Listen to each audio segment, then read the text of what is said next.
원래 이렇게 원래 그렇게 이렇게 깜짝 놀랐습니다. 저도 어디 가면 이렇게 해달라고 해야 되겠네요. 네, 안녕하세요. 인도 첸나이에서 사역하다 조금 전에 귀국한 주성학 선교사라고 합니다. 아직 따끈따끈합니다. 귀국한 지 얼마 되지 않아요. 저는 열린 베델교회를 사실 전부터 와보고 싶었어요. 제 친구 손희선 목사님이 교회를 개척하고 또 이렇게 교회가 아름다운 신앙 공동체로 세워지고 여기까지 오기까지 우리 손 목사님 얼마나 많이 넘어졌을지, 얼마나 많이 깨졌을지, 얼마나 많이 울었을지, 얼마나 많이 아팠을지 아마 여러분들은 곁에서 지켜보신 분도 계실 것이고 또 함께 아파하시면서 기도하시면서 이렇게 열린 베델교회 공동체를 만들어 왔을 거라고 생각합니다. 그래서 우리 제 친구의 사역의 현장을 그리고 또 목회 현장을 그래서 보고 싶었어요. 일반 목사님들이 고민하는 것과는 또 다른 방향에서 한국교회를 위해서 고민하고 기도하고 새로운 시도를 하는 친구가 있어서는 굉장히 자랑스러웠고 또 보기 좋았고 배우고 싶은 마음도 있었습니다. 오늘 말씀의 제목은 되는 대로 살면 되는 게 하나도 없다입니다. 너무나 자극적일 것 같아서 하나도는 뺐습니다. 되는 대로 살면 되는 게 하나도 없습니다. 될 수도 있겠지요. 그러나 저는 이런 마음으로 살았고 이런 마음으로 선택하고 이런 마음으로 사역에 임했습니다. 많은 사람들이 되는 대로 살면 어찌어찌 되겠지, 될 수도 있겠지요. 그러나 되지 않습니다. 우리 그리스도인들은 반응하면서 사는 것보다는 우리는 선택하면서 사는 사람이어야 합니다. 환경과 조건이 어쩔 수 없이 이 선택을 할 수밖에 없다. 이 환경과 조건에서는 이 길밖에 없으니 이것을 그냥 하나님 아버지의 뜻이라고 선택하겠습니다. 그렇게 살 수도 있습니다. 그러나 우리는 반응하면서 살기보다는 선택하면서 살고 하나님께서 내게 주신 길이라고 믿음의 고백을 선포하면서 가는 것이 좋다라고 봅니다. 그래야 우리는 나중에 이런 고백할 수 있습니다. 하나님의 선하심을 맛보아하십시오. 그분께 피하는 자는, 그분을 경외하는 자는 결코 부족함이 없습니다. 초대교회 성령이 임하자 가장 먼저 초대교회 믿음의 식구들이 했던 선택은 복음을 선포하고 증거하는 일이었습니다. 복음을 전하기 위해서 많은 사람들은 자기의 목숨을 걸었고 국경을 넘나들면서 그들은 이방인으로 떠돌이의 삶을 선택했습니다. 지금도 하나님의 인도하심을 받는 믿음의 식구들은 편안한 길을 걷는 것이 아니라 강의 위협과 바다의 위험과 그리고 강도와 악한 사람들의 폭력에 노출되었음에도 불구하고 그 길을 하나님께서 내게 주신 길이라고 선택하며 걷는 사람들이 있습니다. 편안한 삶을 보장받기 위해서 신앙의 이름을 빌리지 않습니다. 그들은 하나님의 뜻이 이루어지는 것을 보기 위해서 지구촌 구석구석을 다니면서 복음을 증거하고 크고 작은 고난과 위험과 어려움들을 그들은 믿음으로 넘어서고 이기고 있습니다. 저는 오늘 여러분들과 함께 사역 보고를 하기 위해서 이곳에 오지 않았습니다. 저는 여러분들과 함께 믿음의 사람들의 이야기, 그리고 제가 살았던 인도 사람들이 또 믿음의 동지들이 어떤 삶을 살아냈는지, 그리고 그들 삶 속에서 하나님의 성령이 어떻게 역사하고 계시는지 하나님의 일하심에 대해서 여러분과 함께 나누고 싶습니다. 선교라고 하는 것은 물 건너 타 문화권에서 복음을 증거하는 것을 선교라고 생각하는 사람들이 많습니다. 일부분 맞지만은 저는 선교라고 하는 것이 타문화권 선교만이 아니라 선교라고 하는 행위는 생명을 낳는 행위라고 저는 생각합니다. 한 알의 밀이 죽으면은 100배, 60배, 30배의 열매를 맺는다고 주님은 말씀하셨습니다. 이것은 투자를 통한 어떤 이익의 극대화가 아닙니다. 어떤 사람들은 많이 얻기 위해서 더 많이 심어야 된다고 얘기합니다. 그러나 예수님께서 말씀하신 것은 밀알이 죽게 되면 100배, 60배, 30배 열매를 맺는다고 하는 것은 생명의 비밀에 관한 이야기입니다.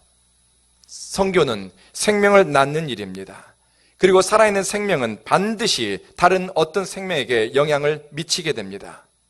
예수의 생명을 누리고 복음의 능력으로 사는 사람들은 자기가 만나는 사람들, 친구들, 배우자, 자녀들에게 영향을 미치게 됩니다. 저는 교회를 세우기 위해서 인도에 가지 않았습니다. 더 많은 교회를 세워야 되겠다, 혹은 더 큰 땅을 사서 선교센터를 운영해야 되겠다라고 하는 그런 꿈이 없습니다. 어떤 분들은 건물의 숫자나 혹은 사역의 크기를 가지고 헌신됨이나 사역의 어떤 질을 평가하는 분들도 있을 겁니다. 나쁘지 않습니다. 그러나 저는 인도 사역을 하면서 가장 집중했던 것은 사람입니다. 깨지고 상처받은 하나님의 백성들, 그리고 고난당하는 하나님의 피조물들, 그들을 만나고 싶었고 그들의 곁에 서고 싶었고 그들과 함께 발을 맞춰서 걷고 싶었습니다. 교회를 여러 개 건축했습니다. 그러나 저는 돈이 있어서 교회를 건축하지 않습니다. 혹은 돈이 있다고 교회 건축하지도 않습니다. 저에게는 어떤 건축을 하거나 무엇을 선택할 때 이 선택이, 이 건축이 혹은 이 프로젝트가 신앙 공동체에 어떤 유익을 가져오는가, 이 사역 끝에서 나는 신앙 공동체와 어떤 믿음의 이야기를 나눌 수 있는가, 저는 그것을 고민합니다. 많은 건물을 세웠어요. 그것도 간증이 될 수 있겠지만은 이 사역을 통해서 맺게 되는 열매, 저는 그 열매는 사람의 심령의 변화라고 봅니다. 인격이 변화되어지고 예수 그리스도를 더 깊이 사랑하고 새로운 삶의 차원으로 들어가는 것, 저는 그것을 열매라고 부르고 싶습니다. 지난 1월에 교회를 한 곳 봉헌했습니다. 교회를 봉헌했는데 너무나 아름다운 열매가 맺히고 있습니다. 어떤 열매인고 하니 이 교회를 건축하기 위해서 저희는 돈으로 건축하지 않습니다. 아주 외딴 곳입니다. 아주 외진 곳에 있는 조그만 교회였는데 학구방 교회였습니다. 이 교회는 화장실을 하나 지어주고 싶어서 화장실을 지읍시다라고 했던 것이 사역의 시작이었습니다. 화장실을 짓고 싶었는데 이분들이 화장실을 지을 돈이 없었습니다. 왜 화장실을 짓고 싶었냐면 몇 년 전에 그 교회 전도사님 우리 모임에서 이렇게 얘기하는 겁니다. 인도 정부에서 말라리아 모기를 퇴치한다고 주변에 있는 숲을 다 베어버렸습니다. 그래서 우리 교회 여성도들이 이렇게 늘 예배 끝나게 되면 그 숲풀 속에 들어가가지고 볼일을 해결했는데 나무를 다 베어버리니 갈 데가 없다는 거예요. 참 딱하더라고요. 그래서 화장실을 하나 지어봅시다 라고 얘기를 했는데 교회는 화장실을 지을 돈이 없었습니다. 그래서 그분들에게 동기를 보였습니다. 당신들이 정말로 원하는 게 무엇입니까? 이 교회에는 몬순, 우기가 되게 되면 비가 들어와서 그 지역 동네에서 모든 흘러나오는 오폐수가 예배당 안으로 밀려듭니다. 그런 곳에서 학구방 교회 예배를 하고 있는 작은 교회였습니다. 목회자에게 물어보았습니다. 무엇을 원하십니까? 교회를 짓고 싶습니다. 그럼 당신들은 교회를 짓기 위해서 무엇을 선택할 수 있겠습니까? 준비된 게 아무것도 없습니다. 거저되어지는 것은 없습니다. 그분들에게 동기를 부여하기 위해서 새벽 5시에 새벽 기도회를 할 것을 요구했고 금요 철야를 요구했고 토요 기도회를 요구했고 그리고 24시간 교인들이 돌아가면서 사슬 기도라고 하죠. 24시간 교인들이 순서를 짜서 기도하는 기도를 요청했습니다. 그리고 목회자에게는 매 주마다 쉬지 말고 교인들에게 말씀 가르칠 것을 요구했습니다. 6개월이 지나고 1년이 지났습니다. 교인들의 삶의 변화가 있었을까요? 없었을까요? 우리는 무슨 일을 하기 전에 우리 속에 하나님의 성령이 이끄시는 증거가 있어야 되고 하나님의 사역을 위해서 나를 드리겠다라고 하는 순종의 마음이 있어야 됩니다. 1년간의 말씀과 기도의 준비가 지난 다음에 이제 교인들에게는 하나님 심령의 부흥이 되기 시작했습니다. 그리고 사람들의 인격이 변하기 시작했고 그들 속에는 선한 열망이 타오르기 시작했습니다. 그리고 그 교회 성도들은 화장실 하나가 문제가 아니라 하나님을 위해서 우리의 신앙 공동체를 위해서 우리가 더 헌신할 수 있겠습니다. 그들은 물질을 드리기 시작했습니다. 그들이 드렸던 헌금은 3천만 원입니다. 불가촉 천민들이 사는 저 가난한 슬럼가 화장실 하나 지을 수 있는 돈 50만 원을 마련하지 못했던 그 가난한 동네에서 성도들은 3천만 원을 준비해서 가져왔습니다. 교회를 지었습니다. 1년에 걸쳐서. 그리고 너무나 아름다운 교회를 지었고 나서 이제 우리는 교회를 지은 것으로 끝이 아닙니다. 중요한 것은 교회 건축 이후에 있었던 변화입니다. 먼저 목회자의 삶이 변화되었습니다. 말씀과 기도가 인격을 변화시키고 심령을 바꾼다라고 여러분 믿습니까? 그렇습니다.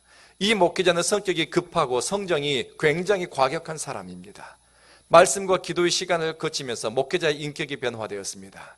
그리고 말씀과 기도의 시간은 그 교회 성도들의 신앙과 삶의 모양새를 바꿔놓았습니다. 사람들은 다 이구동성으로 얘기하기 시작합니다. 저 교회 다닌 사람들은 뭔가 달라라고 얘기합니다. 그리고 그들의 삶이 바뀌게 된 비밀이 궁금했습니다. 이 비밀에 대한 궁금증을 가진 사람들이 그들이 전도가 되었을까요? 안 되었을까요? 그 비밀을 알고 싶었던 사람들이 한 명, 두 명 교회를 찾아오기 시작했습니다.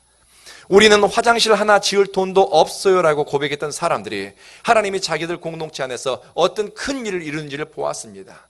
패배의식과 절망과 좌절감에 쩔어있던 사람들이 우리도 할 수 있다라고 하는 믿음의 능력으로 넘어설 수 있다라고 하는 힘을 갖게 되었습니다. 그들은 심령이 뜨거웠습니다. 그들은 복음을 선포하기 시작했습니다.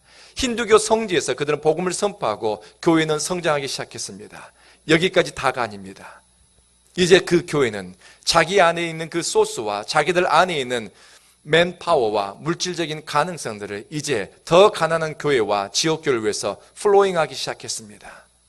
우리의 신앙의 성장은 어디까지 가야 하는가? 내가 신앙이 진보하고 있는가? 믿음이 발전하고 있는가? 이 크기와 깊이를 달아볼 수 있는 것은 사랑이 자라고 있는가라고 저는 생각합니다. 교회가 변화되었습니다. 심령이 변화되었습니다. 말씀과 기도는 성도들의 인격을 바꿔놓았습니다. 하나님은 가난한 힌두교 성지 저 끄트머리에 있는 작은 예배당에 모인 성도들, 말씀과 기도에 전념하는 사람들, 하나님의 은총 앞에 엎드린 사람들, 그들의 삶을 송두리째 바꿔놓았습니다. 그 하나님이 이곳 열린 베델교회 공동체 가운데서는 왜 역사하지 않겠습니까? 그리고 여러분들은 지금까지 숱하게 하나님의 은총을 경험하면서 여기까지 오셨지요? 그 하나님을 우리는 찬양할 이유가 있습니다. 아멘. 하나님은 오늘 기도하신 분이 하나님은 사람을 찾으신다라고 기도하셨는데 깜짝 놀랐습니다. 제 두 번째 대지가 바로 그것입니다. 하나님은 사람을 찾으시고 부르시고 하나님이 기뻐하신 사람을 하나님이 기뻐하는 땅으로 보내시는 분이십니다. 모세가 하나님의 부르심을 받았을 때 그는 호렙산 골짜기, 인적이 드문고 사람들이 찾지 않는 곳에서 하나님의 임재를 경험했습니다. 하나님은 산과 골짜기를 타며 양을 치는 모세를 눈여겨보았습니다. 아니, 그 이전에는 바로의 궁전에서 성공과 실패를 맛보았던 모세의 삶을 지켜보셨습니다. 그리고 하나님은 모세를 불러 하나님의 위대한 사역에 동참시켰습니다. 하나님의 손에 붙들린 사람이 다 모세처럼 쓰임받는 것은 아닙니다. 그러나 하나님의 일에 부르심을 받는 사람들은 모세와 같은 능력을 가진 사람들뿐만 아니라 하나님의 부르심에 순종하며 나아갔던 사람들, 그들을 통해서 하나님의 역사는 성취되고 진보하고 있습니다. 우리는 여리고성을 돌았던 사람들을 알고 있습니다. 많은 사람들이 여리고성을 침묵 가운데 그 성을 돌았습니다. 우리는 그들의 무명의 용사들의 이름을 기억하지 못합니다. 그러나 그들은 내가 저 땅을 너에게 주겠다라고 하는 이 말씀 붙잡고서 순종함으로 그들은 여리고성을 돌았습니다. 뿐만 아니라 청동으로 만든 칼과 창을 들고서 저 쇠로 강철로 무장한 블레셋 사람들, 가나안 사람들의 성벽을 타고 넘으며 그들은 감당할 수 없는 싸움을 해냈습니다. 왜요?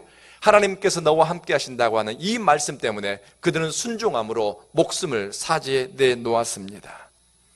그들은 하나님의 뜻이 이루어지는데 쓰임받는 사람들입니다.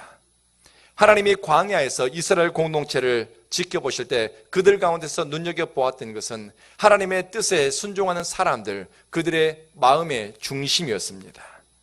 그리고 하나님이 기드온을 통해서 이스라엘 백성을 구원하실 때에도 하나님의 말씀에 순종할 300인의 용사를 선택했습니다. 저는 성경을 읽으면서 하나님은 지금도 사람을 찾으시고 부르시고 두루 살피시면서 하나님의 손에 쓰임받을 만한 사람, 내 손에 딱 맞는 도구가 있는가, 혹은 맞지 않으면 그 사람을 다듬어서라도 깎아내서라도 하나님의 사역에 쓰임받게 하는 것을 읽게 됩니다. 하나님이 부르시는 사람은 예루살렘 도성에만 있는 것이 아닙니다. 베들레헴 골짜기에도, 갈릴리 호숫가에도 하나님이 찾으신 사람은 우리가 생각할 수 없는 그 어느 곳에도 있을 수 있습니다. 이곳 수원지구 바로 열린 베델교회, 여러분 가운데 하나님이 쓰시기에 딱 맞는 하나님의 도구들이 여러분일 수도 있습니다. 믿습니까? 하나님은 작은 사람들, 하나님 나라를 위해서 내 기회와 선택의 우선권을 하나님께 내어놓는 사람들, 그들을 통해서 일하시고 하나님 나라가 확장돼 가고 있습니다. 오래전 일입니다. 제가 고등학교 때 하나님 앞에 기도할 때였습니다. 제가 살던 동네는 전기가 들어오지 않는 외딴 섬이었습니다. 전라남도 신안군 지도읍, 또 지도읍에서 지금은 철부선이 다니지만은 그때 당시에는 도선으로 30분을 가야지만 도착할 수 있는 작은 섬이었습니다. 제가 이렇게 얘기하게 되면 여러분, 나 지도 아는데, 혹은 나 송도에 가서 나 병어 먹은 적 있는데, 혹은 민어 드신 분도 있을 것이고, 있지요? 네. 그곳에서 제가 배를 타고 더 들어가는 곳에서 태어났습니다. 전기도 들어오지 않는 아주 낙도였습니다. 저희 교회는 평균 연령이 70세 이상인 할머니들, 집사님, 권사님 한 10여 분 출석하는 작은 교회, 그리고 주일학교도 없지요. 중고등부도 없습니다. 어떤 프로그램도 없습니다. 아이들을 위한 양육 프로그램도 없었습니다. 아무것도 없었습니다. 그런데 하나님은 그 예배당을 찾아서 기도하는 제 가슴에 하나님은 말을 걸어오기 시작했습니다. 너는 언젠가 저 바다를 건너가 외국에서 복음을 선포하게 될 거야. 저는 깜짝 놀랐습니다. 육지에 나가서 사는 것도 잘 상상이 되지 않은데 제가 먼 바다를 건너 외국에서 영어로 복음을 증거한다고 하는 하나님의 부르심, 너무나 가슴 벅찬 일이었습니다. 그러나 그 부르심은 제가 감히 상상할 수 없는 부르심이었습니다. 하나님의 그 부르심에 대해서 계속 기도했습니다. 추운 예배당에서 무릎 꿇고 끊임없이 기도했습니다. 고등학교 때. 하나님 정말입니까? 그런데 그 생각은 확신이 되었고 그 일에 내 현재의 선택과 모든 것을 드리기로 작정했습니다. 그리고 호남신학교에 들어가서 우리 선 목사님도 만났고 제 동무들을 많이 만났습니다. 제가 광주공항에서 군 생활을 했습니다. 첫 휴가를 앞두고 있는데 어느 날 기도하는데 주님이 그런 마음을 주었습니다. 너는 복음을 영어로 선포해야 하는데 왜 영어 공부를 하지 않니라고 하는 그런 마음이었습니다. 저는 군대 생활을 하면서 너무나 군대 생활이 제 적성에 맞았고 재미있었습니다. 군대에서 영어 공부한 사람 별로 없습니다. 요즘 많이 있겠지만. 그래서 제가 하나님께 기도하면서 물었습니다. 저는 학원을 다닌 적도 없고 저는 고등학교, 중고등학교 다니면서 참고서를 사본 적이 한 번도 없습니다. 저는 공부를 중고등학교 때 시험 공부를 따로 해본 적도 한 번도 없습니다. 저는 공부를 별로 해본 적이 없었어요. 별로 공부를 좋아하지 않았으니까요. 우리 학생들, 혹시 너희들 목사님도 공부하지 않았는데 이렇게 목사님 되고 있으니까 나도, 여러분 그렇게 생각하면 안 돼요. 근데 첫 휴가를 나왔을 때 지금도 있나 모르겠네요. 옛날 충장서점 있었는지 모르겠네요.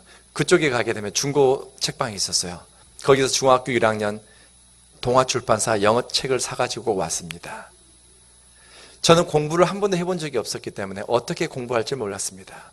그때 하나님의 성령이 내게 주신 지혜는 이 교과서에 나오는 문장을, 토시를, 이 펑츄에이션이라고 하죠. 점 찍고 이런 모든 것까지 하나하나를 다 외우라고 하는 마음을 주었습니다. Good morning. How are you? How do you do? How do you do? My name is Tom. 이런 표현들을요, 저는 토시 하나도 빼지 않고 끝까지 다 외웠습니다. 다음 휴가 때는 중학교 2학년. 이렇게 해서 한 권씩 한 권씩 다 외우기 시작했습니다. 저에게는 영어 단어 하나 외우는 것이 헌신이었습니다. 저에게는 영어 문장 하나 외우는 것이 하나님에 대한 내 사랑 고백이었습니다. 예배라고 하는 것이 이곳에서 이루어질 수도 있습니다. 하나님께 예배하고 찬양하는 것이, 하나님께 순종하는 것이 교회 안에서만 이루어질 수도 있는 것이 아니라 저는 그때 처음 알았습니다. 하나님께 순종하는 것이 책상 앞에서 이루어진다는 겁니다. 영어 단어 하나 외우는 것이 저희는 하나님께 대한 순종이었습니다. 우리 학생들 알겠니? 이게 중요한 거예요. 공부 안 한 게 중요한 게 아니라. 그렇게 공부했고 나중에는 저는 하나님의 말씀을 영어로 잘 증거하고 싶어서 The Purpose Driven Life라고 하는 목적이 이끄는 삶, 그 책을 외우기 시작했습니다. 영어로 304페이지 중에서 한 절반 정도는 외웠습니다. 그래서 여러분들은 주목사님 머리 정말 비상하나 보다라고 생각하시겠지만 저는 머리가 좋지 않습니다. 저는 머리가 좋지 않기 때문에 반복하고 또 반복하고 기도하고 반복하고 기도하고 다시 보고 이 수밖에 없었습니다. 그렇게 해서 영어 성경책을 저는 커버 투 커버라고 하죠. 창세기부터 요한계시록까지 저는 영어 성경으로 10몇 번 읽었고 신약 성경은 30독 이상을 했습니다. 그것을 그냥 읽은 게 아니라 In the beginning, God created the heaven and earth 이렇게 소리내어서 읽었습니다. 자랑하는 게 아닙니다. 하나님께서 나를 사용하시고 나를 써주시고 하나님께서 원하시고 기뻐하시는 그 자리에 내가 서기 위해서는 저를 끊임없이 준비하고 저를 끊임없이 내어 맡기고 하나님의 손에 붙들긴 딱 좋은 물맷돌이 되는 것, 그 순종하는 것밖에 없었습니다. 저에게는 순종은 외국 유학을 가야 무엇을 해야 이게 아닙니다. 하나님께서 내게 주신 것은 충장로에 있는 작은 책방이었습니다. 그리고 몇백 원짜리 낡은 교과서였습니다. 반복하고 기도하고 또 반복하고 하나님이 우리를 부르셨고 하나님이 우리를 사용하시고자 할 때 사람들은 많이 핑계를 댑니다. 저는 환경과 조건이 이래서요. 나는 이걸 못했기 때문에 할 수가 없어요. 나는 이런 조건이 갖춰지지 않았어요. 또 우리 사람들 가운데 학생들 가운데 그런 사람도 있습니다. 나는 해외 유학을 다녀오지 않았기 때문에 연수를 다녀오지 않았기 때문에 영어를 못해요. 내가 부모를 잘 만났다면 속지 마십시오. 환경과 조건 때문에 여러분이 꿈꿀 수 없고 환경과 조건 때문에 여러분들이 믿음의 능력으로 넘어설 수 없다는 것, 정말 하나님의 성령이 우리의 환경과 조건에 제한됩니까? 제가 체험하고 제가 만나고 제가 누렸던 하나님의 능력은 저의 환경과 조건에 결코 제한되지 않았습니다. 그분은 늘 저에게 꿈꾸게 하셨고 주님은 늘 저에게 지금의 내 현재에서 꿈꿀 수 있는 것이 아니라 주님이 기뻐하는 것, 그것을 바라보게 하셨고 그것이 내 삶의 목적이 되었고 끊임없이 그것을 바라볼 때 노래할 이유를 찾게 하셨습니다. 좋은 길을 위해서 주님을 찬미하는 것이 아닙니다. 하나님이 기뻐하는 길 위해서 우리는 노래할 이유를 찾는 겁니다. 사람들은 성공하고 잘 나가고 무언가 되어질 때 주님을 찬미한다고 생각하는데 틀렸습니다. 주님이 기뻐하는, 주님이 원하시는 뜻 위에서 우리는 주님을 찬미할 이유가 있습니다. 저는 예수님을 너무나 좋아하고 사랑하는 이유 중에 하나가, 저는 이 사순절 기간이 되게 되면은 늘 성금요일, 굿 프라이데이 그 전날 목요일, 저는 그 밤에는 예수님의 겟세마네 기도를 늘 저는 묵상합니다. 왜요? 겟세마네 예수님께서 오르기 전에 목요일 밤은 이렇게 성경 기록하고 있습니다. 찬미하며 감람산으로 나아가더라. 예수님께서는 다음 날 십자가에 오르실 것을 모르셨을까요? 그분은 알고 있었습니다. 당신의 끔찍한 죽으심에 대해서, 당신의 사지가 찢겨나는 고통에 대해서 그분은 보시면서도 불구하고 하나님을 찬미하고 그분을 노래하고 그분의 선하심과 인자하심을 고백하면서 감람산으로 올라가셨습니다. 죽음 앞에서도 하나님을 노래하는 예수님, 자신의 죽음을 마주하고 있으면서도 하나님을 노래할 이유를 찾는 예수님, 어디에서요? 하나님의 뜻이 이루어지는 그 길 위에서, 순종의 길 위에서 하나님을 노래하는 예수님, 그분이 저에게는 늘 동기였고 그분이 목적이었고 저는 그 예수님을 바라보면서 내 삶의 초점을 끊임없이 수정하면서 살아갈 수가 있었습니다. 하나님이 찾는 사람이 예루살렘에만 있는 것이 아닙니다. 하나님이 부르시고자 하는 사람이, 하나님의 손에 붙들릴 만한 물맷돌 같은 사람이 예루살렘과 서울에과 어떤 대형교회와 혹은 어떤 단체만 있는 것이 아니더라는 겁니다. 주님은 저 전기도 들어오지 않는 낙도, 정말 주일학교도 중고등부도 그 어떤 훈련 프로그램도 받아본 적이 없는 저 같은 사람도 주님이 부르시고 주님이 키우시고 주님이 예비하시니, 저는 인도에 갔을 때 저는 국제교회를 개척했습니다. 여러분, 영어를 잘해야 국제교회를 목회할 수 있겠죠. 저희 교인들은 영국인, 미국인, 필리핀, 미얀마, 스리랑카, 인도인, 한국인, 약 8개국의 외국인들이 모였습니다. 미국에는 한 번도 가본 적이 없었고 영어학원 한 번도 다녀본 적이 없는 제가 외국인들을 대상으로 목회를 했고 그들에게 말씀을 선포했습니다. 한 미국인 대학 의대 교수는 저희 교회에서 회심하고 그들이 소명받고 삶이 변화된 경우도 보았습니다. 어떤 사람들은 제가 선포하는 메시지에 눈물을 흘리면서 삶이 변화되는 것도 보았습니다. 제가 영어를 기가 막히게 잘해서요? 그렇지 않습니다. 영어를 잘해서 그들의 삶이 변화된 것이 아니라 바로 하나님을 사랑하고 좋아하고 주님 앞에 쓰임받기를 원하는 제 어떤 간절한 바람이 통했던 것 같습니다. 그리고 하나님의 성령이 역사하셨지요. 그래서 그들이 변화된 겁니다. 우리의 어떤 능력과 재주는 결코 환경과 조건에 갇히지 않습니다. 주님을 위해서 주님이 나를 사용해 주세요. 주님이 나를 써주세요. 주님의 일에 내 선택과 내 기회를 내어놓습니다 하는 사람들에게 주님은 환경과 조건을 뛰어넘을 수 있는 힘과 능력을 주시는 것입니다. 그러니 우리 학생들 환경 탓, 조건 탓, 남편 탓, 아내 탓, 누구 탓하지 마세요. 제일 못난 사람이 누구 탓한 사람입니다. 아닌 것 같죠? 여러분들 중에도 있잖아요. 당신 때문이라고, 우리 부모님 때문이라고, 누구 때문이라고.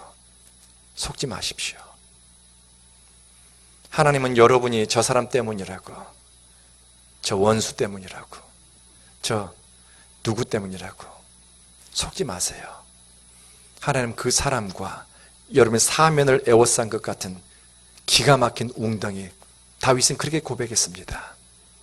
꽉 에워싸인 것 같고 답이 없고 헤어나올 길이 없는 그런 인생, 기가 막힌 웅덩이에서 여호와께서 나를 구원하셨습니다. 하나님은 기가 막힌 웅덩이에서 여러분을 구원하실 줄로 믿습니다. 아멘. 한 가지 더 얘기를 해드릴게요. 우린 기도를 많이 해요. 여러분도 기도 많이 하고 저도 기도하고, 그런데 우리 기독교인만 기도하는 게 아니라 세상에는 모든 종교인들이 기도합니다. 그렇죠? 그러면 그들의 기도와 우리의 기도의 차이는 무엇입니까? 우리가 예수님의 이름으로 기도하기 때문에 더 능력이 있을 것이다, 그것이 다입니까? 저는 인도 종교학자입니다. 저는 인도에 있는 국립대학에서 인도 고대 종교학으로 저는 박사학위를 받았고, 제가 받은 종교학 분야는 제가 알기로는 대한민국 사람 가운데 아직 한 명도 그 분야에서는 박사학위를 받은 적이 없는 걸로 알고 있습니다. 2600년 전 종교를 가지고 저는 박사 논문을 썼는데요. 참 어려웠습니다. 근데 전 논문을 쓰면서 수많은 종교인들과 사제들과 구루들을 찾아다니면서 만났고 대화했고 그들과 교제를 했습니다. 모든 사람이 기도하고 있는 겁니다. 그런데 그들의 기도와 우리의 기도의 차이가 무엇일까 저는 생각을 해보았습니다. 인도인들도 기도합니다. 남편이 잘 되고 자식들이 좋은 대학 가고 건강하고 복을 받고 수입이 늘어나고 이렇게 기도합니다. 여러분들도 그렇게 기도하시는 분도 있을 겁니다. 제가 몇 년 전에 저희 어머니에게 여쭤보았습니다. 어머니 저를 위해서 기도하십니까? 했더니 우리 어머니 기도하신대요. 제가 물어봤어요. 엄마는 저를 위해서 뭐라고 기도하십니까? 했더니 우리 아들 좋은 목사, 성공한 목사, 훌륭한 목사 되게 해달라고 기도한대요. 그래서 제가 그랬습니다. 기도 안 하는 것보단 낫지만은 그런 기도는 하지 마시라고.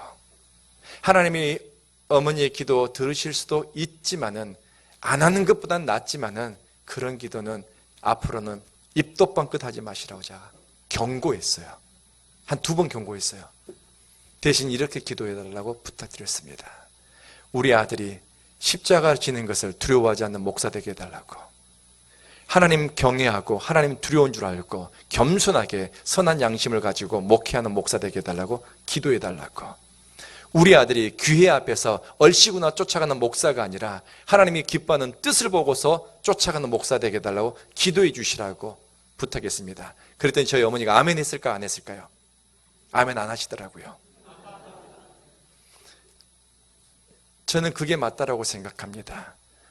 우리의 기도의 방향이 무엇인지, 기도의 내용은 어떤 것인지, 우리의 기도의 능력이 어떻게 나타나는지 우리는 생각해 보아야 합니다.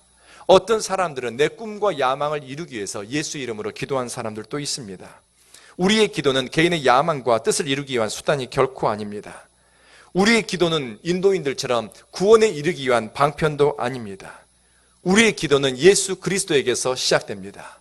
예수께서 한적한 곳을 다니시며 감난산을 다니시며 인적이 드문 곳을 다니시며 하나님 앞에 끊임없이 기도하셨고, 예수 그리스도는 하나님의 뜻을 온전히 이루기 위해서 그분은 주여 내 영혼을 아버지께 맡깁니다. 다 이루어도다. 그분은 그렇게 기도하시며 삶을 마치셨습니다. 우리의 기도의 시작은 예수 그리스도로부터 시작되고 우리의 기도의 마침도 예수의 이름으로 기도를 마치게 됩니다. 그리고 우리의 기도의 내용은 무엇이 담겨야 하는가? 너희는 하나님 나라와 그의 영광을 구하라고 당부하셨습니다. 하나님의 통치와 그분의 뜻이 이루어지고 의와 평강과 희락으로 충만한 정의와 공의의 가치로 세워지는 그 나라를 우리의 기도에 담으라고 말씀하셨습니다. 마음과 뜻과 힘을 다해서 하나님 나라를 쫓아서 먹고 살며 무엇을 하든지 하나님의 영광을 구하라고 했습니다. 저는 인도 선교를 위해서 특심히 헌신한 사람이었습니다. 과거형입니다. 이었습니다. 지금은 아닌가? 잘 모르겠습니다. 나이가 들다 보니 죄송합니다. 나이가 들어가면서 이제 세상이 다르게 보기 시작한 것을 느꼈습니다. 교회 역사상에서 가장 많은 순교자들과 가장 주님을 위해서 목숨을 내놓았던 사람들은 10대였습니다. 50대, 60대, 70대 순교자들이 많을까요? 적을까요? 적습니다. 세상 이치에 눈 밟게 되면 주님을 위해서 목숨을 걸지를 못합니다. 자식이 걸리고 남편이 걸리고 아내가 걸리고 이게 걸리고 저게 걸리니까. 저는 10대 때부터 하나님 나라를 위해서 내 모든 기회와 생명까지 써달라고 기도하고 준비하고 그 땅에 갔습니다. 교회를 개척했어요. 이 강단 절반 정도 되는 곳에 플라스틱 의자 15개를 놓고 교회를 개척했습니다. 그리고 매주 그곳에서 영어로 1시간 예배 드리고 그리고 한국말로 1시간 예배를 드렸습니다. 사람이 올 줄 알았어요. 1개월, 3개월, 6개월, 10개월, 1년 아무도 오지 않았습니다. 아무도 오지 않으니까 제 마음속에는 조바심이 있고 힘이 들었습니다. 그래서 하나님께 기도했습니다.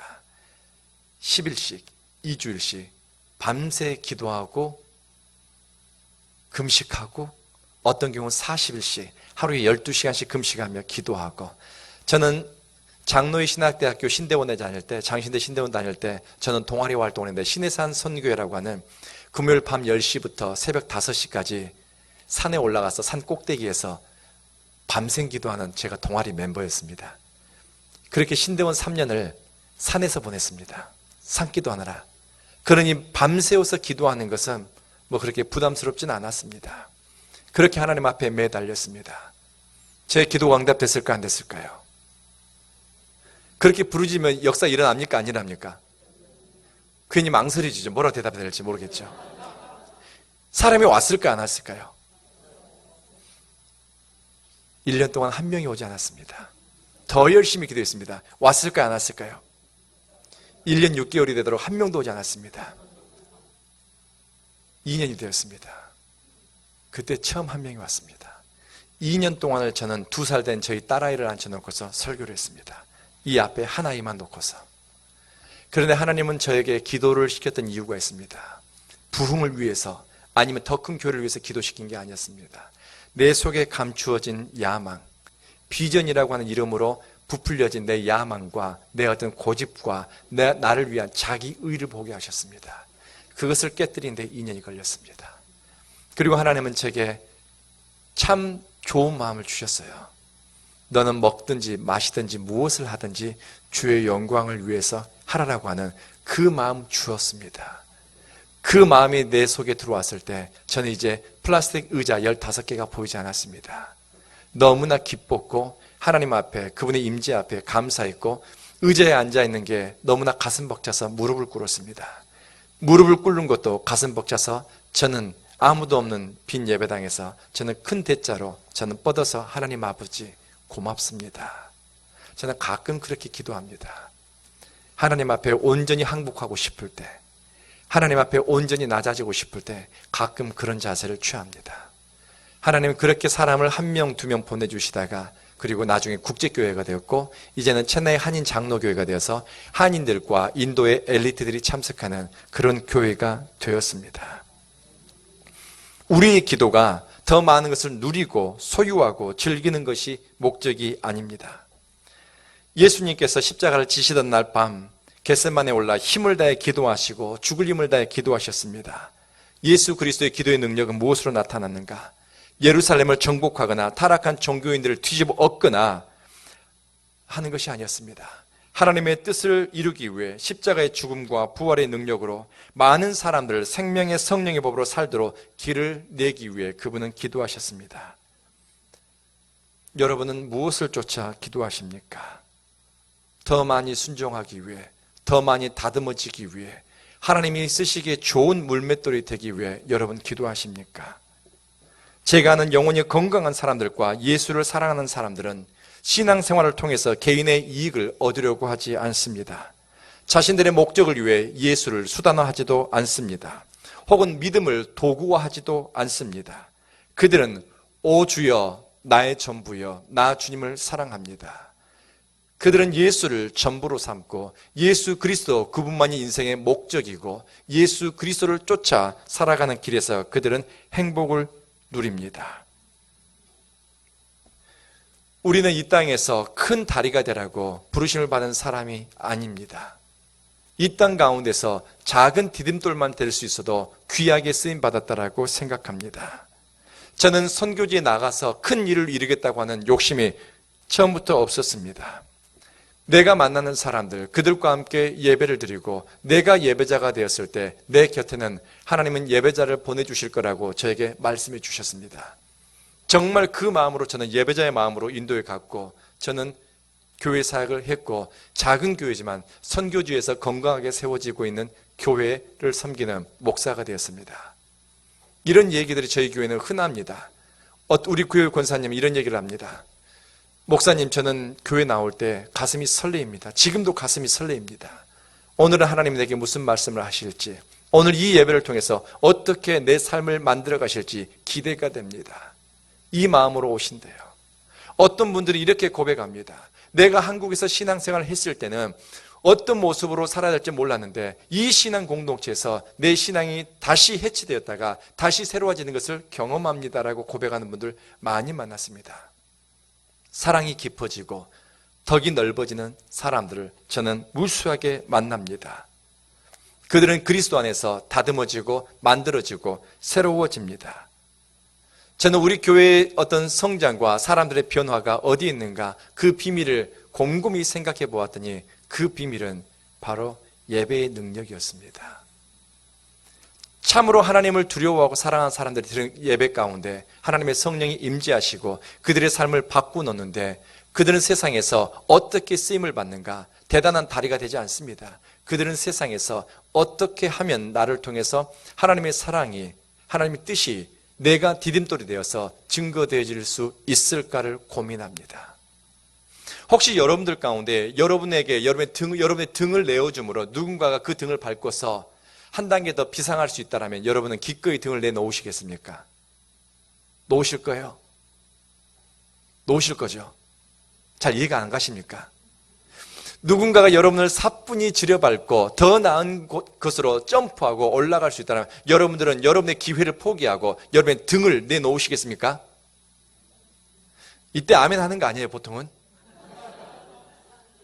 여러분이 십자가를 선택함으로, 여러분이 좁은 길을 선택함으로 이 열린 배달교회 공동체가 신앙의 깊이와 넓이가 자랄 수 있다면 기꺼이 여러분 좁은 길을 선택하고 십자가를 지지 않겠습니까? 그렇죠. 그렇습니다. 저는 저를 만나는 사람들이 이전보다 더 기쁘고 그들이 행복해지고 그들이 성장하고 그들이 더 예쁘게 살아가는 모습을 저는 보고 싶은 마음이 많아요. 내가 만나는 우리 성도들이 도구화되거나 우리 신앙 공동체의 수단화되는 것이 아니라 저 사람들이 어떻게 하면 더 행복해질까? 어떻게 하면 더 기쁨으로 충만할까? 어떻게 하면 저들 때문에 더 은총으로 충만할까? 그런 고민을 합니다. 이유가 있습니다. 지난번에 인도 단기 선교로 왔던 팀들과는 제가 얘기를 나눴는데요. 2년 전쯤에 제가 강의를 하고 있는데 한 젊은이가 커피를 서빙해 주고 있었습니다. 그래서 제가 그 젊은이를 불러서 물어보았어요. 이름이 뭐냐 했더니 폴슨이래요. 부모님 뭐 하시냐 했더니 부모님은 심장병 환자라 이렇게 집에 계신다고 해요. 그럼 너네 식구는 뭐 먹고 사냐 했더니 이 청년이 일을 해서 부모님 약값 대고 남동생 둘을 고등학교까지 졸업시켰다는 거예요. 이 청년의 나이는 22살입니다. 정말 가난한 집 아들입니다. 부모님은 생활 능력이 아무것도 없습니다. 정말 가난한 집이에요. 여러분이 상상하는 것보다 더 가난합니다. 자, 이렇게 가난하고 이렇게 꿈꿀 수조차 없는 그런 끔찍한 상황에서 살아가는 청년에게 꿈이 있을까요, 없을까요? 있습니다. 저는 믿습니다. 하나님을 사랑하는 사람들, 하나님의 성령의 인도하심을 기다리는 사람들은 내 환경과 처지와는 상관없이 하나님의 꿈을 주시고 우리의 이 가슴 안에 하나님께서 후 하고 꿈을 불어넣어 주십니다. 저는 그 사실을 믿는 사람입니다. 폴스랭이 물었어요. 너 꿈이 뭐냐? 목사가 되고 싶대요. 그래 더 물어보았죠. 너는 목사가 되기 위해서 무엇을 준비하고 있니? 한 달 15만 원 이삿짐센터에서 노동을 해서 벌어들인 돈으로 먹거리를 공급하고 동생들 학비를 대고 거기서 매달 몇천 원씩 돈을 모으고 있다는 겁니다. 귀한 일입니다. 어느 세월에 신학교 등록금을 모을 줄 모르지만은 주님 나라를 위해서 내 시간을 아끼고 물질을 아끼는 이 마음이 아주 귀한 겁니다. 그게 바로 구별됨입니다. 이 청년과 얘기를 할 때 하나님의 성령이 제게 어떤 생각을 주었습니다. 주성학 목사, 30년 전 네 기도가 지금 응답될 때야 라고 하는 강한 확신이었습니다. 네 기도가 지금이 응답될 때야 라고 하는 마음이었습니다. 어떤 기도였냐면 이런 겁니다. 제가 호남신학대학교에 입학했을 때 저는 등록금을 마련할 형편이 안 되었습니다. 무척 가난했습니다. 등록금을 저는 마련할 수도 없었고, 그리고 학교에서 그때 호남신대 밥값이 500원이었습니다. 이 밥값 하루 1,500원을 저는 준비할 여력이 안 되었습니다. 그래서 밥을 한 끼 먹고 공부를 했습니다. 그때 하나님께 기도를 많이 했어요. 새벽 5시 1시간, 밤 12시 1시간. 하나님, 등록금 걱정 없이 공부하고 싶어요. 하나님, 삼시세끼 밥 먹으면서 공부하고 싶어요 라고 기도했는데 제 기도가 응답됐을까 안 됐을까요? 제 기도는 응답됐습니다. 하나님께서 복을 주셔서 호남신학대학교 신학교 식당에서 알바를 할 수 있도록 해주셨습니다. 그래서 밥을 삼시세끼를 다 먹었습니다. 그리고 저는 건설 현장에서 노동을 하며 등록금을 마련했습니다. 제 마음에 힘겨움과 버거움과 안타까움이 있었을까? 없었습니다. 왜요? 하나님의 일을 가기 위해서 이 정도의 고난과 이 정도의 좁은 길을 가는 것은 당연하다고 생각했습니다. 위의 것을 바라보고 이 길을 선택하니 조금도 힘들지 않았습니다. 조금 불편한 것은 있었지만요. 하나님 어느 교회를 통해서, 학교를 통해서, 어느 단체를 통해서 내가 등록금을 지원받을 수 있다면 난 정말 좋은 목사가 되고 싶은데요. 좀 어깨가 가벼울 것 같습니다. 수없이 기도했지만 제 기도는 응답되지 않았습니다. 그렇게 시간이 지나갔습니다. 결국 저는 목사가 되었고 선교사가 되었고, 그리고 저는 꿈도 꾸지 못했지만은 종교학 박사가 되었고, 그리고 이제 저는 다음 주부터 미국 미시간에 있는 켈빈 티올로지컬 세미너리에서 저는 비지팅 스칼러로 저는 이제 강의를 하고 미국 학생들에게 아마 당분간 강의를 하게 될 것 같습니다. 이렇게 됐는데 왜 폴슨을 만났을 때 네 기도가 응답될 때가 지금이야 마음을 주었냐면 바로 폴슨이 30년 전 제 마음을 품고서 기도하고 있다는 겁니다. 신학교로 가고 싶어서, 주님의 손에 쓰임받고 싶어서, 하나님의 손에 붙들린 물맷돌이 되고 싶어서 기도하고 있다는 겁니다.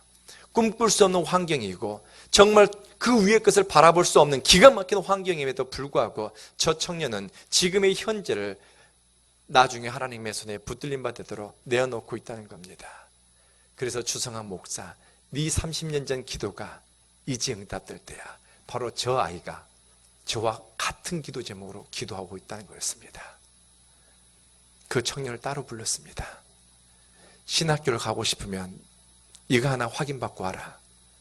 너가 신학교를 가게 된다면 부모님의 임종을 못 지킬 수도 있고, 신학을 하는 도중에 부모님이 아파서 네가 생활 전선에 뛰어들어야 수밖에 없는 기가 막힌 상황이 발생할 수도 있다. 죄송합니다. 두 눈 꼭 감고 정말 부모님과 관계를 끊다시피 하더라도 너는 좌우를 돌아보지 않고 정말 그리스도를 쫓아서 이 길로 갈 수 있겠느냐. 그거 심장병에 걸려서 내일 모레 하시는 엄마 아빠에게 허락받고 와라. 제가 기가 막힌 부탁을 했습니다. 일주일 후에 폴슨이 저를 찾아왔습니다. 부모님이 허락했을까요? 허락하지 않았을까요? 그게 부모입니다. 자기 아들이 무엇을 원하는지 알고 있습니다. 얼마나 하나님을 사랑하는지 알고 있고, 자기 아들이, 본인들은 신학교에 보내줄 수 없지만 자기 아들이 주의 손에 붙들림 받기를 정말 간절히 원하지만 저 생활비를 벌어야 되니까, 동생들 등록금을 벌어야 되니까 22살 된 아들이 부르심을 쫓아가지 못하는 그 아들을 보면서 얼마나 부모는 울었겠습니까? 주목사가 시킨 대로 다 하라고 허락했더라고요.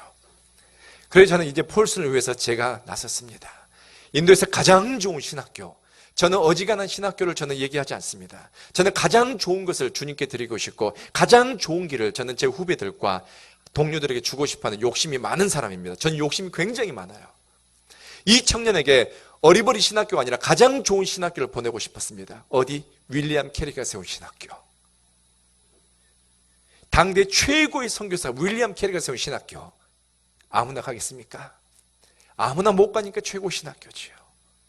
학장을 찾아갔습니다. 그 학교는 가장 인도의 엘리트들, 신학생들이 오는 곳입니다. 이 친구는 영어도 한마디 하지 못해요. 거기는 영어로만 하는 정말 엘리트 신학교입니다. 총장을 만나서 2시간을 설득했습니다. 내가 후견인이 되겠다. 받아만 달라. 결국 총장은 그 아이를 받아주기로 했습니다.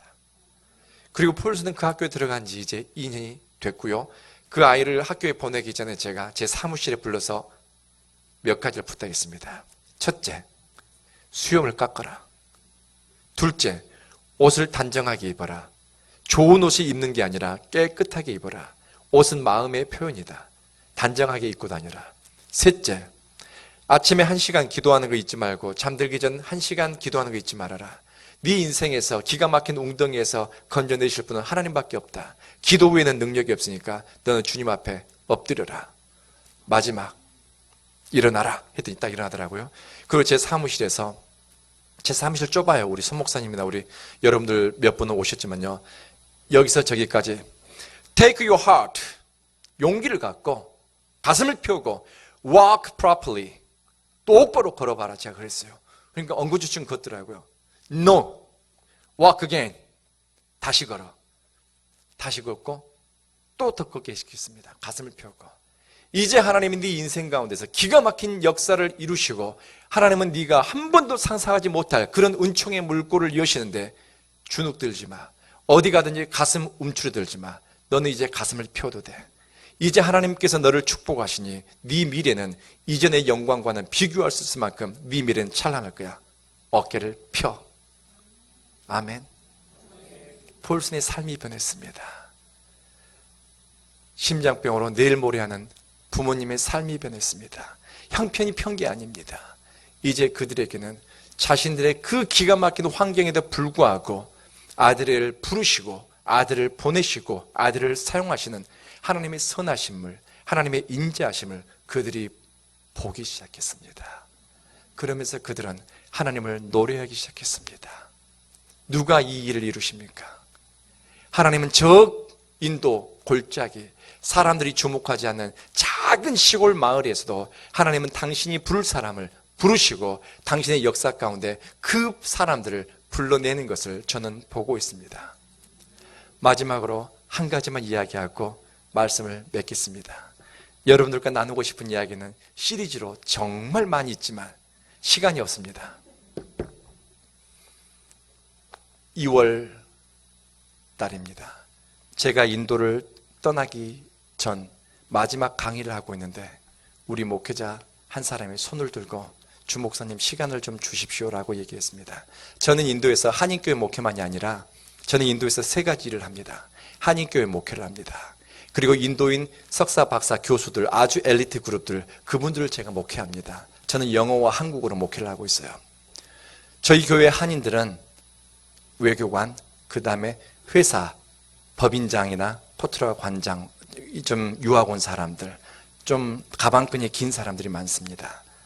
그리고 저는 주말 사역은 한인교회 사역이지만은 저는 주중 사역은 인도의 목회자들을 교육시킵니다. 떠돌이 전도자들과 같이 밥 먹어주고 같이 이야기하고 기도하는 일을 하는데요. 맨 처음에는 1명을 놓고 시작했습니다. 꿈이 없고 교회도 없고 떠돌이 전도자 그 한 명을 놓고 가르치기 시작했는데 그 한 명이 300명을 만들었습니다. 그리고 그 친구가 자기의 친구를 데려왔습니다. 150명을 만들었습니다. 또 한 명을 데려왔습니다. 200명이 됐습니다. 이렇게 해서 7명의 전도자가 1000명의 현지인들을 전도해서 섬기고 있습니다. 그리고 저희 목회자 아카데미는 와보신 분들도 계시지만 한국에서 돈을 줘서 지은 것이 아니라 저를 아끼고 사랑하고 존경하는 현지인들이 금가락지를 빼서 목걸이를 빼서 전답을 팔아서 저에게 돈을 가져왔습니다. 한 5천만 원쯤 됩니다. 주목사님, 이걸로 땅 사십시오. 이걸로 건물을 지어서 현지인들을 양육해 주십시오. 심지어 자기 전 재산을 바친 현지인도 있습니다. 그들의 돈을 가지고 저는 자그마한 목회자 아카데미를 운영하고 있습니다. 마지막 강의를 하고 있는데 우리 모 전도자가 일어나서 제가 얘기할게요 하면서 얘기하는데 4년 전 주목사님을 처음 만났을 때 주목사님이 자기에게 이런 질문을 했다는 겁니다. Have you ever beaten your wife? 당신 부인을 때린 적이 있습니까? 라고 제 첫 질문이 그거였대요. 안녕하십니까? 반갑습니다가 아니라 아내를 때린 적이 있습니까? 라고 질문했대요. 일반적으로 그 인사하지 않습니다. 근데 그 친구는 제 이야기를 듣고 깜짝 놀라고 가슴이 철렁했답니다. 왜 그랬을까요? 그분이 처음으로 그 목사님이 저희 모임에 나오면서 첫날 오는데 그날 아침 부인을 많이 때리고 나왔습니다. 그 전날도 많이 때렸대요. 근데 그 부인은 정상입니까? 그 부인은 죽어가고 있는 사람이었습니다. 제왕절개 수술을 야매로 해가지고 돈이 없어서 제왕절개 수술을 야매로 했는데 이 백가죽과 창자를 이렇게 야매로 같이 꾸며버렸어요. 그래서 이분이 죽어가는데 사람들은 병원에 가라는데 돈이 없어서 부인은 죽어가고 있고 자기는 집도절도 없이 떠도는 전도자이고 그리고 유치원도 들어가지 못한 조그만 아이들은 누가 건사될지도 모르는 기가 막힌 상황입니다. 그때 이 젊은 전도자는요 무엇을 생각했냐면 목숨을 끊으려고 생각했습니다. 상황이 너무나 기가 막히니까 살아갈 길이 보이지 않으니까 차라리 죽자. 애들 죽이고 부인도 죽고 나도 죽자 라는 생각을 가졌을 때 그때 저희 모임에 처음 나왔다고 합니다. 이 전도자는 눈물을 펑펑 쏟으면서 고백합니다. 그때 주목사님이 당신은 아내를 때린 적이 있습니까? 라고 질문했을 때 그때부터 주목사님 얘기는 하나님의 음성으로 들렸습니다. 그리고 그 목회자는 그때부터 아내를 한 번도 때린 적이 없습니다. 그리고 그 사모님은 오지에서 살고 있는 그 사모님은 저희 교회에서 수술을 다 받게 해주셔서 완쾌되었고 그리고 그 두 자녀들은 저희 교회에서 전액 장학금을 주어서 그 지역에서 가장 좋은 학교에서 지금 학업을 이어가도록 하고 있습니다. 그 젊은 전도자가 이렇게 고백합니다. 저는 과거에는 외로웠습니다. 아무도 친구가 없었고 기도해 주는 사람이 없었고 자기를 위해서 격려해 주는 사람이 없었지만 이 목회자 모임에 나왔을 때 나는 사랑받았고 위로받았고 격려받았습니다. 선교라는 게 무엇일까 생각해 봅니다. 집을 지어주는 걸까? 돈을 주는 걸까? 현실적인 방편을 주는 걸까? 저는 제 주위에는 저와 같은 곳을 바라보고 꿈꾸는 동무들이 많이 있습니다. 환경과 조건은 불리함에도 불구하고 하나님이 이루실 일들을 소망하고 하나님의 손에 붙들림 받기를 꿈꾸고 하나님이 자신의 삶 속에서 역사하는 것 그것을 바라보는 것 그거 보기를 열망하는 제 친구들이 무척 많이 있습니다. 제가 인도를 떠나는 날 한 전도자가 늦은 밤 공항에 찾아왔습니다. 여러분 아실 거예요. 지난번 인도로 오셨던 분들은 밤 자정이죠.